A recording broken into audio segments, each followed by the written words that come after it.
Thanks for staying with us. So days after President Muhammadu Buhari called for debt cancellation for needy countries, he has sent another letter to the National Assembly for another foreign loan request and has sought the approval of the Senate to an external loan of $5.5 billion to fund the revised 2020 Appropriation Act.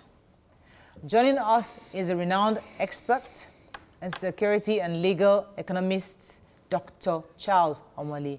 Good morning, sir. Good to have you on the show. Good morning, ladies. Good morning, sir. Right. So let's get right to it. When we heard about this request, a lot of Nigerians were worried. Worried because, obviously, we're asking for some kind of an ease in debt payment internationally. And at the same time, we seem to be asking for more loan. But what is even more worrisome for me personally is that when you talk to economists like you, they continually tell us that we have to spend out of recession, that you cannot not spend. And that for me is confusing as a layman. Could you help us understand why there is a need to get this loan, if you think we should get this loan in the first place? Well, thank you very much. Well, as a principle, every country on earth right now, at least most countries, are actually borrowing because the COVID pandemic has an effect on the economy such that the governments have to borrow. For example, if I use UK as an example, the United Kingdom government borrowed in April more than they planned to borrow for the entire 2020. So that shows you that borrowing, in the US, they are borrowing too. So in principle, borrowing in that sense, in this kind of economic difficulty or turbulence, is not itself a problem. I think the problem we have in Nigeria is that this is following a trajectory of other borrowing since 2015. For example, the UK example I gave, if you look at the same period, the United Kingdom government have been borrowing less and less and less in the last 10 years, such that prior to COVID, they actually borrowed the least they've ever borrowed in a long time. So now that they are borrowing, it's clear that they are responding to a shock in the system. But in Nigeria, borrowing seems to have become part of the annual budget cycle, and that is the problem, that this might be one borrowing too many. Yeah, so, sir, I think about a few weeks ago, we heard that the president planned to borrow about 850 billion. Is it billion or million now? Billion, yes, from the capital markets, which was internal. And we're happy about it, at least. That will reduce the interests and the debt servicing we are supposed to be paying. External debt servicing. So now we are going back again to continue with the foreign loans. Where does that leave us? Is there any plan you see in place on how we plan to service the loans that we are getting? Or are we just going to, how do we borrow out of this and borrow out of, paying for what we have borrowed? Are we not selling our future? I don't know. Well, the difficulty is, in the letter that the president sent to the National Assembly, there were three reasons the president claimed he needed to borrow for. Number one, which is finance 2020 budget deficit, which I think everybody understands that because the price of oil that's gone down. Number two, financing critical projects. And number three, supporting some states of the federation. Now, the first two, in terms of the financing the budget and financing critical projects, those two headings are the two consistent reasons for all the borrowing since 2015. The supporting the states is probably a new one in that sense. But the key point here is, there's a history here. The National Assembly they don't have to grant the president all that he asked for. In the 8th Senate, for example, in the 8th National Assembly, the president asked for $30 billion. When the Senate asked for breakdown, they found that actually we don't believe, you need this money. Much. They approved, I think, just over $6 billion of it, and then they didn't approve the rest. So on the 23rd of in the 9th Senate, on the 23rd of November last year, the president now wrote to the Senate, new Senate, to say, okay, The remaining 23 billion from the 30 billion that your colleague in the previous Senate did not approve, and now wanted to approve it. Now, of course, the Senate approved it, and then, of course, it's still waiting approval of the House of Reps. But the key point I'm making here is government can ask for X. It's within the powers of the National Assembly to scrutinize what needs to be borrowed and reduce the approval appropriately. From my own analysis, in terms of the 5.5 billion that government wants, the element of it, which is just over 50% of the budget of the loan meant to finance the 2020 budget, is a legitimate request given the shock in the oil prices. That I can understand. Okay. But the other two, in terms of financing critical projects and supporting states, I have my concern about. They are vague. Yeah, you got the word right. They are vague. What projects are we talking about? Exactly. Are they new projects? Are they existing projects? If there are existing projects, what happened to the previous approvals for these projects? And in terms of helping the states, the question is that, is it unconditional? What condition have you put on the states to actually lower their own recurrent expenditure? For example, the federal government could say, fine, we'll bail out the states, but you have to reduce your recurrent expenditure by 25%, your overhead by 25%, then the federal government will help you. We've seen here that there's a history here. The president, when he came in, brought in some money to help the states to pay salaries. Many of the governors just pocket the money. They didn't pay salaries with it. So just throwing money at states that need it doesn't mean they will use it for the purpose. Right. So there's a basis here for government to say, if we are to help the states here, the states have to be more efficient for us to be able to intervene and help them.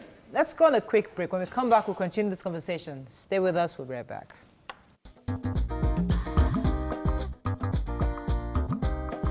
Thanks for staying with us. We still have Dr. Charles Omole with us. Yes, Dr. had a question. Yeah, I wanted to ask you a question. So you've established what we know, which is that everybody spends their way out. It's essential to borrow at this time. We're shocked by the economy. But I want to ask you is, do you feel there are other options on how we can reduce our dependency on foreign loans? Number one. Number two is, when we go to these people, this IMF, this foreign bodies to borrow money, they give conditions that might be stringent on our economy. What do you think, what was the best bargaining power that Nigeria has right now, considering that our oil is no longer of huge value? Well, thank you. First of all, I mean, given what is happening right now, borrowing to, run the 2020 budget, I think, one has to be fair on government. There's no way anyone could have thought oil will be this low, when the budget was being, planned last year. So clearly there is an element that element of the loan needs to be supported. But the other bits is what I said it becomes my challenge.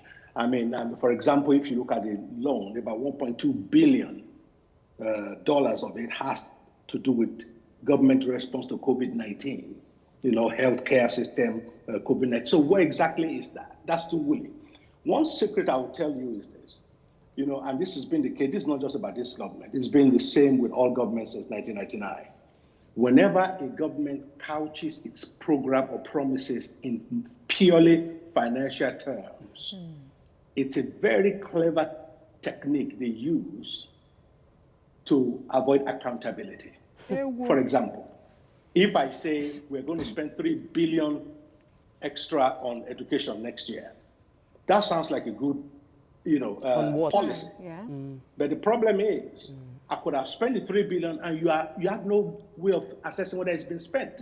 Or what you may not realize is that of that $3 billion, $2.8 billion of it is just paying salary arrears to ASU, for example, of which only $200 million is actually new money. Going to capital. So rather than couching policies in tangible terms, we are going to build 500 new schools. We're going to employ 5,000 new staff. We're going to things you can measure. Governments, since 1999, have this habit of couching promises in monetary terms. Oh, we are going to spend $5 billion. So what actually does that give us? We don't know. And that, I think, is a technique here. In terms of whether we are, what other options are there? Well, the basic option usually is cut your coat according to your cloth. In other words, government have to accept that certain projects can no longer proceed until the economy, rebounds again. Okay. So certain projects will have to be suspended. We have to spend within our means. But if you want to cruise along and continue with all projects as though nothing is happening, you will have to borrow. Right. In terms of what leverage we have against these multilateral financial institutions, we have very little. Very little. We're even lucky. They're even willing to loan us money under the current circumstance. We have zero leverage as at this time. No, are you sure we have no leverage? Because that is a business. They are not running a charity, so they must know there is something in it for them. How do we now protect our country? Because this has happened before, where prices of everything went up, where they were told to devalue the naira, and they can now begin to impose on us economical changes that we as a government have to make. So that's why I'm asking that, how can the government prepare to balance this thing out so that the citizens of Nigeria are not under pressure being imposed by those we've borrowed money from? What I meant by we have no leverage is that we can't dictate to them, but they can dictate to us. You have to understand that right now, like I said, every country on earth are borrowing. So really, the lenders are not short of borrowers at the moment. America is borrowing, in terms of billions, of hundreds of billions. All over Europe, the European Union just came out with is it 500 or 600 billion euro, package that largely financed partly by borrowing. So everybody is borrowing. So if you are a financial institution, you are not short of borrowers at the moment. That's why I'm saying we don't have leverage to dictate to the lenders. Okay, they can dictate to us. Can we talk about, when Toko mentioned leverage, what I was thinking also, the role of the African Development Bank. We see the president fighting, obviously, for his job right now, for president of the African Development Bank. The issue happening with the U.S., pressure from the U.S. saying that it has to be investigated. And he's saying he has done quite a bit of work in the past 5 years to strengthen African economies. What can we do within? I mean, I'm trying to also echo to Toko's question. Is there any way we can strengthen the African Development Bank such that it becomes to be our source, not so much going to the IMFs and to the World Banks? What can be done such that African Development Bank can be the source to help African economies begin to get more competitive, and then not just be the ones to produce the raw materials, but we develop the value chain such that we can also export manufactured goods? You see, people need to understand the sense of history here with African Development Bank. It's easy for us to say, why are the Westerners, interfering in our affairs? In the early 80s, when Shagari was the president, that was when the idea was first of all mooted for American and non-state, non-African countries to become shareholders in African Development Bank. What was pushing it at that time was the fact that almost 60% of African countries were not paying their subscription to African Development Bank. So the bank was almost going bankrupt in the 80s. So the idea was, let's bring in these non-African countries to be shareholders to buffer up the financial base of the bank. Even then, President Shagari stood his ground for 2 years. He refused to, because Nigeria is the largest shareholder. President Shagari was, for 2 years, refusing to sanction the idea of foreign actors being involved in the bank. He was eventually put under pressure, and he agreed. That's how US and all these other people came in to become part of African Development Bank. But the point I'm making is they came in because African countries were not paying their dues they couldn't handle themselves. Bank. Therefore, the bank was going to be busted. So the issue here is, it's easy for Africa to say, why are these Westerners doing this? But we should look inward. The man in the mirror. Africa is not doing enough to safeguard itself. So when the Westerners came into African Development Bank, they came in to save the bank from going bankrupt. So we need to understand that context. That was why we now have non-African countries in African Development Bank. But on the specifics of what you've said, my concern with what the Americans are requesting is, what they are requesting is a procedure that is outside of the laid down rules of African Development Bank. Sir. And my concern is you can't begin to, you don't run institutions like that by just making up rules as you go along. Right. If you feel the audit system is inadequate, you change the system as a whole. Right. And then, but you don't on a ad hoc basis saying, well, let's bring in external independent, auditors, which is not provided for in the rules of the bank. Right. So that for me is a major concern. Okay. But of course, America always have their own agenda. Anyway. All right. So I believe that we are the solution to our problems. And if we're serious about it, we can find ways to work better and help ourselves. So why I'm saying this is, I want to ask you, what are some of the questions that you expect the National Assembly to ask the presidency when there's a request for loans? What are some of the things you expect them to follow through on before they approve the loans to ensure for accountability? Because I believe we're not serious. Yeah. What are some of those things you think they can do? Well, I mean, and this is where politics come in. This is where politics come in. You see, during the 8th Senate, when the request for loan came, what the Saraki-led Senate did was they did what they call line-by-line vote. Okay. In other words, every single item of loan request was voted on. That was why some items were approved, And some were others not weren't. approved. What the current 9th Senate did in November last year when the President came, well, they did not do a line-by-line. They did a complete yea or nay vote on the entire package. Therefore, you couldn't scrutinize line by line or say, I'm approving 3, I'm not approving 4. You couldn't do that. The choice they were given is the whole package or nothing.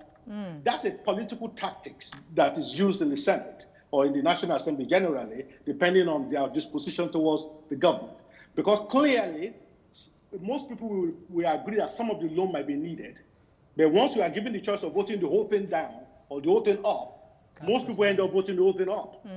So that, for the sake of the bits they like. Whereas if they are given the opportunity for line-by-line vote, then they can say yea or nay to the specifics. So what the National Assembly, I think, needs to do is detail. The devil is in the detail. The executive needs to provide a line-by-line explanation. What actually is this for?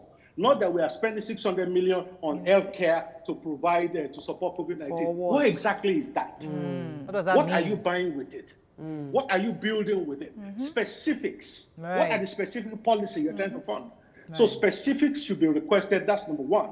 Number two is they should look at any headline that is replication of previous headline. So if we've been getting loans in the last few years and it's under the same headline, okay, what have you been using the previous loan for? To do. So an audit needs to be done of how the previous loans has been expended before we know whether more money should be thrown against the same cost center. Otherwise, we could be throwing good money after bad if such scrutiny doesn't take place.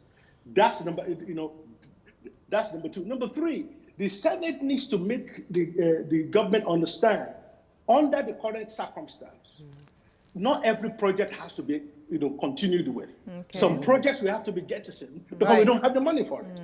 So, so government need therefore to show how they are being prudent in their request for loan. What projects have they decided to let go as a result of the economic situation? And what are the priority ones they wish to continue with, as it were? And lastly, they need to ask, how are these projects going to either directly or indirectly, pay for itself, so to speak. Some might generate money directly, some might generate it indirectly in terms of its impact on the economy. Thank you so much. How the projects will be used to pay back the loans need to be assessed as well. Thank you so much. Thank you, sir. It's always a pleasure having you, Dr. Omole. Much information. Thank you so much. We've been speaking with a renowned expert in security, legal, and economy, Dr. Charles Omole. Let's go on a break. When we come back, we'll be discussing with our own legal luminary, Mr. Femi Falana. Stay with us. We'll be right back. You can watch Your View on TVC every Monday to Friday, 9 a.m. to 10:30 a.m. Nigerian time on DSTV channel 418, GoTV channel 27 and channel 47, Star Times channel 121 and channel 307, Play TV channel 801 and channel 190, UHF 49, Sky channel 515 for UK viewers. Watch live on Facebook at TVC Connect and on our website tvcentertainment.tv/livestream.